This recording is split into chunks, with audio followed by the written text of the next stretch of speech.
Just being a little bit more free to say what I want and not have to worry about what other people think. Something is wrong. Deeply, disturbingly wrong. For over a decade, Sister Wives has shown us the Brown family's triumphs, their conflicts, and their unraveling. But what we are about to witness is unlike anything the show has ever dared to air. The cameras are still rolling. TLC is still packaging grief into storylines. And now, the most sacred of moments, the burial of a son, is about to be broadcast to the world. Fans are asking the same haunting question: why? Why has TLC chosen to air something so private, so raw, so sacred, in a way that feels less like honoring Garrison and more like exploiting him? And why is Kody Brown, the same man who distanced himself from his son in life, suddenly the one digging the grave in front of millions of viewers? This isn't just an episode. This isn't just another chapter in the Browns' long and painful story. This feels like betrayal. And tonight, we're going to dig deep into the decisions, the symbolism, the history, and the devastating emotional fallout that makes this upcoming episode not just controversial, but potentially unforgivable. Section 1. The silence before the storm. For weeks now, something has been off. Longtime viewers noticed it. Comment sections buzzed with questions. And fans on Reddit, Facebook, and Instagram all echoed the same suspicion. Why isn't TLC promoting these episodes the way they always have? For the first time in the history of Sister Wives, there were no coming up next clips at the end of the weekly episodes. No previews. No tantalizing cuts of upcoming drama. Just silence. And silence, in this family, is never accidental. From season 1 onward, TLC has followed a predictable rhythm. Every episode builds to the next, every fight and confession carefully teased to keep viewers hooked. But suddenly, in these most recent weeks, the format broke. No previews, no teasers. Nothing. And so, the question rises, why now? Is it out of respect for the family's grief? Is it to protect the sensitivity of the topic? Or is it something darker, an attempt to shield the network from the backlash they know is coming when the world finally sees what they've chosen to air? The silence wasn't peace. It was a warning. And what came next confirmed every fear. Section 2. The sneak peek that changed everything. Then it happened. Not on television. Not on the official TLC website. But on their Facebook page. A tiny clip. Just a few seconds long. But enough to send shockwaves through the fanbase. It showed the children gathering in Wyoming. Christine's kids. Janelle's kids. Even Mary's children. They came together in what appeared to be an Airbnb, a rare and fragile reunion of siblings fractured by years of family conflict. Already, that image alone was emotional. Because these kids, who grew up under the shadow of polygamy, rarely have moments like this anymore. But this wasn't just a visit. It wasn't just a family reunion. It was a goodbye. The clip revealed that this was the final episode of Season 18, Episode 25. And in it, the family comes together not just to grieve, but to lay Garrison to rest. The synopsis?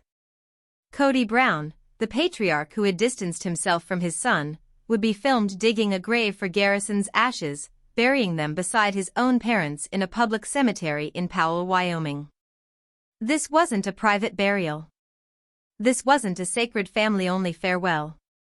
This was going to be televised. Broadcast. Packaged. Consumed. And for many, it crossed an unspoken line. Section 3. Why this feels wrong. Let's pause.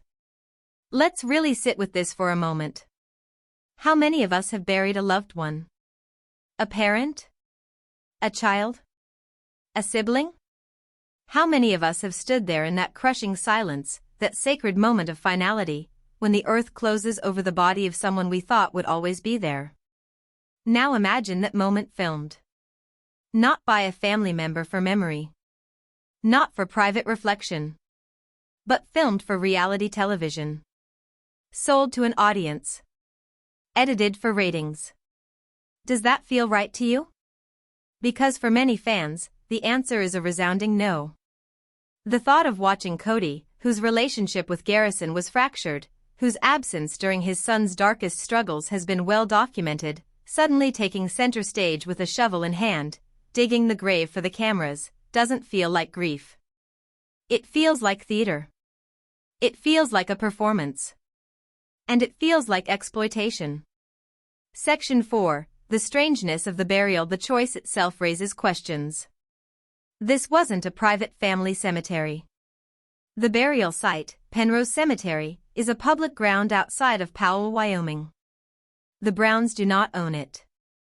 It's not generational. It's not sacred family land. It's just there, open, anonymous, dotted with strangers' names. And in that public place, TLC has chosen to film something we rarely see even in private life, the burial of ashes directly into the earth. Many viewers have noted, this is unusual. Ashes are often kept in urns, placed in columbariums, or scattered in meaningful locations. But the image of digging a literal grave to bury an urn, especially on camera, is not common. It feels staged. It feels chosen for its visual weight, not its spiritual meaning. And when Kody is the one holding the shovel, the symbolism grows darker. Because what does it mean for a father who was absent in life to take ownership of his son's burial and death? What does it mean for the man Garrison once publicly expressed anger toward to suddenly be the one lowering him into the earth, in front of millions of strangers? Does it feel like love? Or does it feel like control? Section 5, the children's burden. And then, there's the other tragedy. Because this episode won't just show Kody. It will show the children. Christine's kids. Janelle's kids. Mary's child. All of them, gathered in Wyoming, grieving together. And yet, according to multiple reports, including statements from Kody Brown herself, most of these children will not be paid for their time on camera. Not paid. Not compensated. Not supported. They are showing up not for TLC, not for money, but because they feel they must. Because if they don't, what happens then? Does their absence get twisted into a storyline? Does it become another moment for Kody to spin the narrative of which child was loyal and which wasn't? And so they come. They sit in front of cameras, not out of desire, but out of obligation. Not to protect the show, but to protect their brother's memory. Imagine that pressure. To grieve publicly. To speak carefully. To cry in a way that feels authentic, but not too much. To honor Garrison while knowing millions of eyes are watching, waiting to pick apart your every move. And imagine doing all of that without being compensated.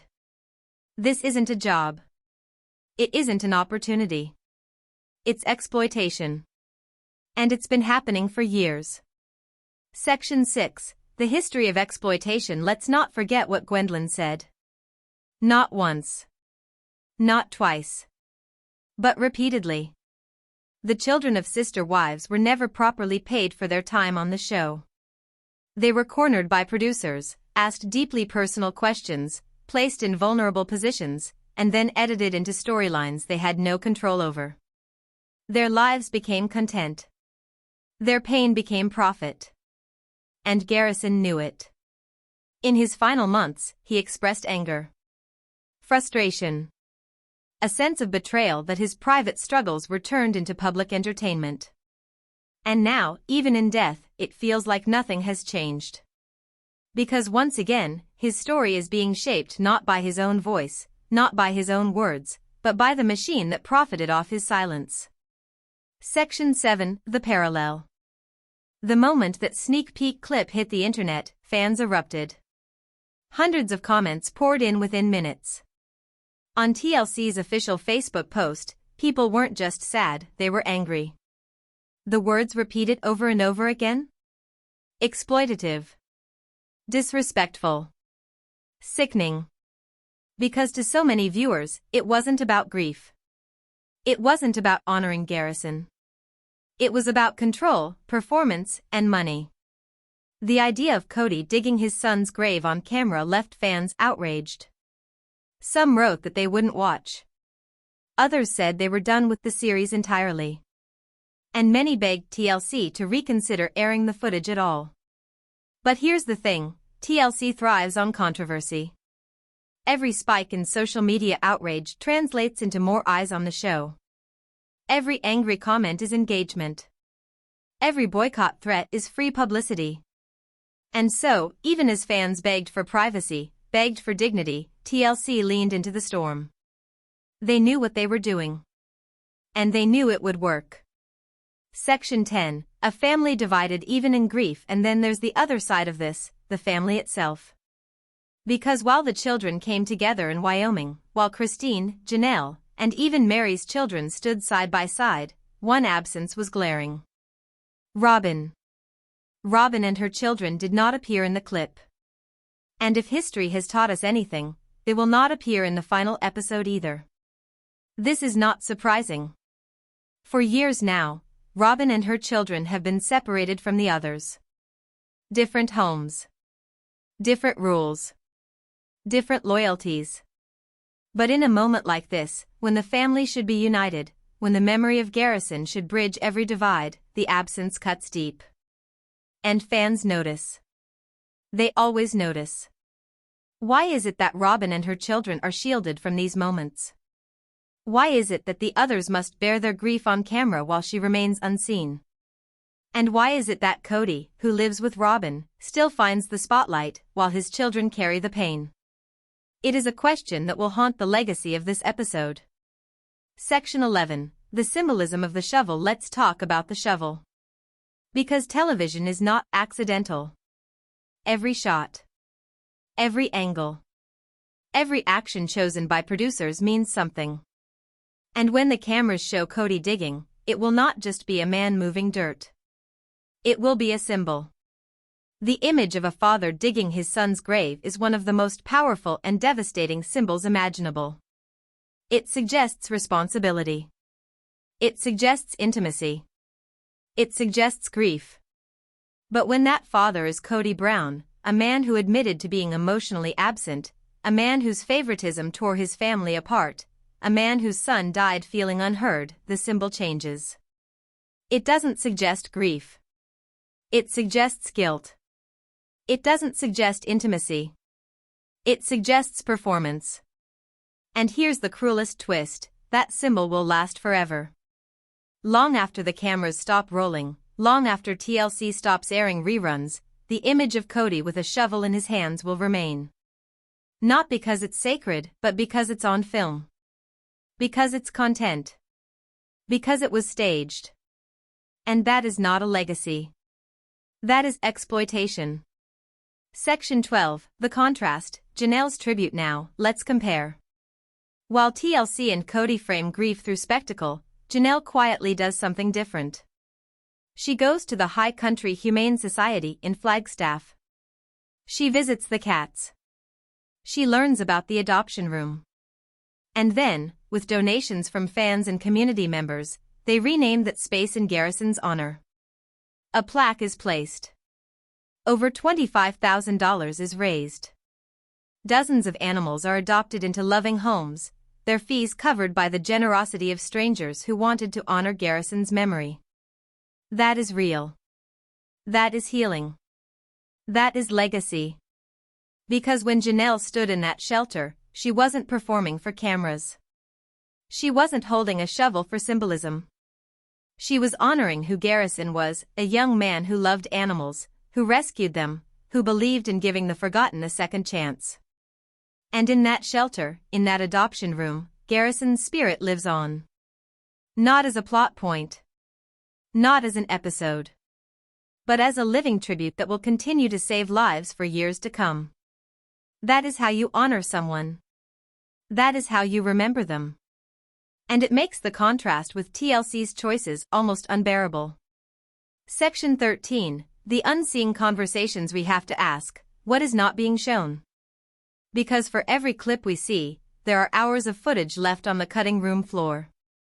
Conversations we will never hear. Tears we will never see.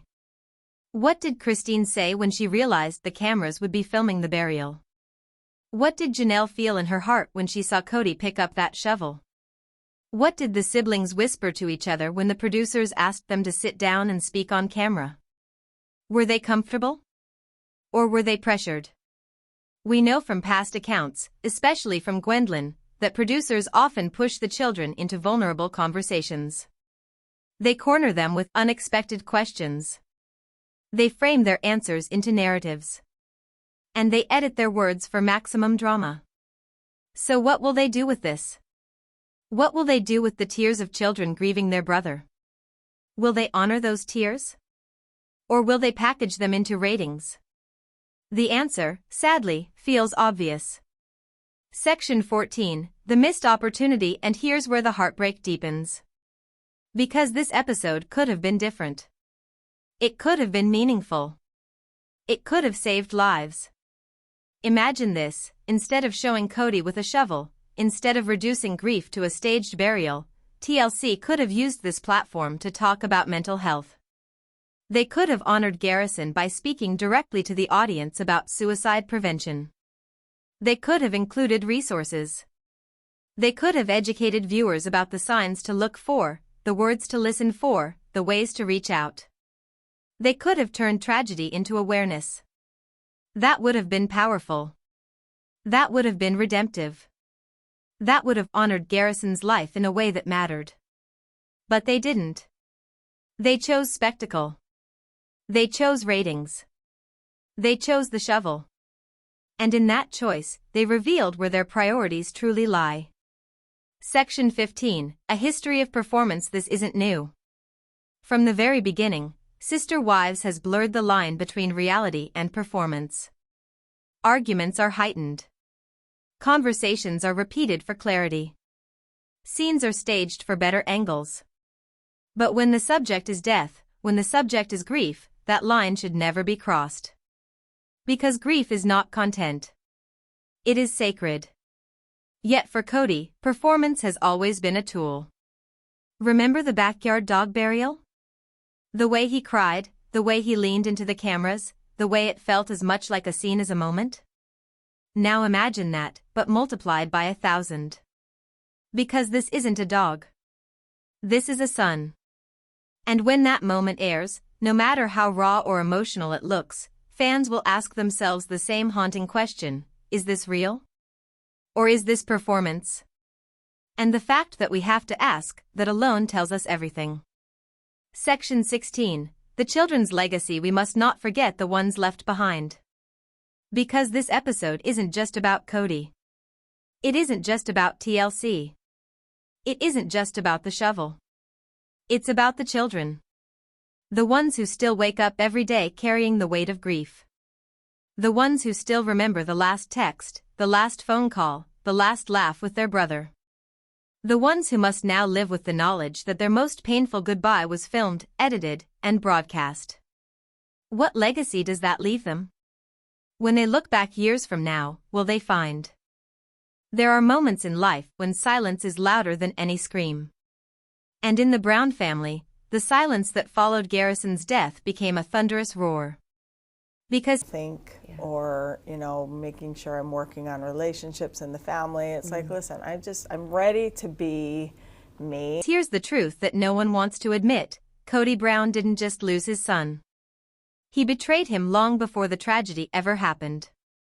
And now, every quiet pause in their home, every glance from Janelle, every unspoken word from Gabriel, it all screams one undeniable fact: Kody crossed a line that no father should ever cross.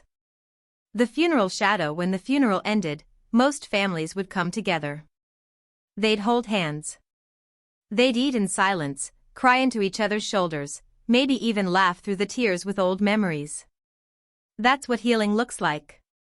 But in the Brown family? Healing wasn't possible. Not yet. Because as the last flowers were placed and the dirt closed over Garrison's casket, people noticed something chilling. Kody stood off to the side. He didn't touch the grave. He didn't kneel. He didn't whisper a goodbye. He just looked around, as if checking to see who was watching him. Imagine that for a moment. Your son is gone. Your other children are sobbing. And instead of collapsing into grief, you're scanning faces, measuring reactions. That's not a father's instinct. That's the instinct of a man desperate to control the narrative. And it didn't go unnoticed. Janelle, who has always been composed, broke. She turned to Logan and whispered, "He's not even here for him, he's here for himself." The children's rage younger siblings, especially Gabriel, felt something snap that day.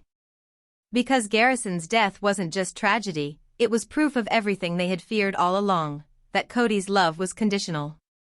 That he could let a son fade from his life simply because it made things easier for him and Robyn. And here's the part that should haunt Kody forever: Garrison died not knowing where he stood with his father. Think about that. The last memories of their relationship weren't forgiveness, weren't reconciliation, weren't even a fight where love still burned beneath the anger. No, it was emptiness. Silence. A void. For a child, that is the deepest wound imaginable. So when Garrison's siblings gathered that night, back at Christine's home, there was no pretending. No sweeping things under the rug. They said it out loud: "Dad killed this family long before Garrison left us." Robyn's chilling role, and then there's Robyn. The woman who positioned herself as the peacemaker, the one who cried the loudest on camera, the one who swore she only ever wanted the family united. But at the funeral, Robyn's mask cracked. Her tears didn't land the way she thought they would. Because instead of sympathy, the family saw calculation. Her sobs were loud, almost theatrical. Her words, "this is breaking me, this is breaking us all," rang hollow when everyone remembered the countless rules, ultimatums, and closed doors that had helped push Garrison out in the first place. And the whispers began: was she crying for Garrison? Or was she crying because the world was watching? The shocking truth that couldn't be buried: here's where the betrayal cuts the deepest. While Garrison was alive, his father never showed up for him. But in death, suddenly Kody wanted to play the part of the grieving parent. That's why fans turned on him. That's why his older kids refused to forgive. Because grief, when it's real, is undeniable. But grief as performance? It's ugly. It's offensive. And this is where the shocking truth reveals itself: Kody Brown crossed the line long before Garrison's death. He didn't just lose a son. He abandoned him. He chose pride, control, and Robyn's comfort over the unconditional love that a father should have for his child. And that's a betrayal you can't walk back from. The hook into part 4, but here's where it gets darker, because Garrison's story didn't end at the funeral. His legacy became a weapon. The family began speaking out. The children started telling truths they had once been too afraid to say. And TLC? They saw an opportunity to shift the entire future of sister wives. The ghost of Garrison wasn't silent. His absence spoke louder than any presence ever could. And the question remains: if the Brown family finally speaks the full truth about Kody, will the world forgive him, or will his own children deliver the final verdict? The deeper we travel into this unraveling story, the clearer it becomes: Kody Brown was not just a man who lost his way. He was a man who built a throne of control, brick by brick, on the backs of his wives and children, only to watch it crumble because he could not stop betraying the very people who trusted him most. And nowhere was that betrayal more visible, more heartbreaking, and more unforgettable than in his treatment of Garrison. The shadow of betrayal. To understand the true depth of Kody's fall, we must step back and look at the cracks that had been forming for years. Garrison, like his siblings, grew up believing in family unity. He wanted to believe that even though life was complicated, even though the wives didn't always see eye to eye, his dad would always be a dad. But what he got instead was a man who chose ego over love. A man who demanded loyalty while offering none in return. Kody's betrayal wasn't loud at first, it was quiet. Subtle. Almost invisible. It came in the form of missed phone calls. Excuses for not showing up. Half-hearted explanations. And then, like a slow burn turning into wildfire, it exploded into the open during the pandemic. The Great Divide. When COVID struck, every family faced hardship. But for the Browns, it wasn't just about masks and rules, it was about exposure. The exposure of favoritism. The exposure of control. The exposure of a father's unwillingness to sacrifice equally for all of his children. Garrison saw it. He saw his father hiding behind rules as an excuse to stay with Robyn's household. He saw his siblings isolated, left wondering why their dad couldn't split his time fairly. He saw the weight fall on Janelle, his mother, while Kody crafted a narrative that painted himself as the victim. And in those moments, Garrison's eyes were opened. The pedestal his father once stood on cracked. And when he spoke out, when he dared to call his father out for his hypocrisy, Kody turned his back. The breaking point. Imagine the weight of that betrayal. A son, not asking for money, not asking for fame, not asking for special treatment, simply asking for love, for recognition, for the presence of a father. And the response? Silence. Dismissal. Harsh words that cut deeper than any physical wound. Kody labeled his sons disrespectful. He minimized their pain. He painted himself as the misunderstood patriarch, the martyr of his own broken family. But to Garrison, it wasn't just family drama. It was rejection. And rejection from a parent leaves scars that no amount of time can ever fully heal. The funeral scene. The ultimate betrayal became crystal clear in the most heartbreaking of moments, Garrison's funeral. There stood Kody, trying to command sympathy. Trying to weave a story that cast himself as the grieving father. But the silence of the siblings said it all. The cold stares. The whispered disbelief. The refusal to let him rewrite history in real time. Because everyone knew, when Garrison needed his dad, Kody wasn't there. That truth couldn't be buried, no matter how hard Kody tried to cover it with tears and excuses. The hollow crown. This is where the metaphor becomes almost too heavy to ignore. For years, Kody wore the crown of patriarch. He strutted through life as though his wives and children were his subjects, bound to obey. But now? That crown is hollow. It glitters on the outside, but it's empty on the inside. Because true leadership, true fatherhood, is not about power. It's about sacrifice. And Kody sacrificed everything, his relationships, his children, his integrity, at the altar of control. The audience gasps, and this is where the viewers, the fans who watched this family for more than a decade, collectively gasped. They had been entertained, yes. But they had also been invested. They saw these children grow up. They saw their tears, their smiles, their milestones. So when the betrayal came to light, it wasn't just a family breaking apart, it was a betrayal of the audience too. The shocking hook, and here's the part that still stings, the part that will echo in the halls of reality TV history, Kody Brown's betrayal of Garrison wasn't an accident. It was a choice. A choice to prioritize his pride over his child. A choice to cling to Robyn's approval instead of offering unconditional love to his son. A choice that cannot be undone. And the question that now haunts everyone is this: if a father can turn his back on his son so completely, what does that say about the man he truly is? The image of Kody Brown, once a man who strutted with confidence in front of cameras, has transformed into something entirely different. What used to be bravado has curdled into paranoia. Every interview, every social media post, every fan interaction feels like a mirror reflecting back at him the truth he doesn't want to see: he failed his son. But this isn't just about Garrison. This is about the entire structure of control Kody tried to build: control over his wives, control over his children, control over the story the world was allowed to see. And now? That carefully crafted facade is collapsing in real time. A family haunted every family dinner is quieter now. The laughter that once filled Janelle's home feels muted, punctured by a grief that lingers in the corners like smoke that refuses to clear. When Garrison's name is spoken aloud, it's followed by silence. And within that silence, there is anger. Anger at the father who wasn't there. Anger at the man who chose ego over empathy. Anger at the betrayal that cannot be undone. Savannah, once soft-spoken, now speaks with a quiet fury whenever Kody's name is mentioned. She has become the voice of the next generation, unafraid to call out the hypocrisy. If he couldn't be there for Garrison, she whispers to her cousins, then what was the point of any of it?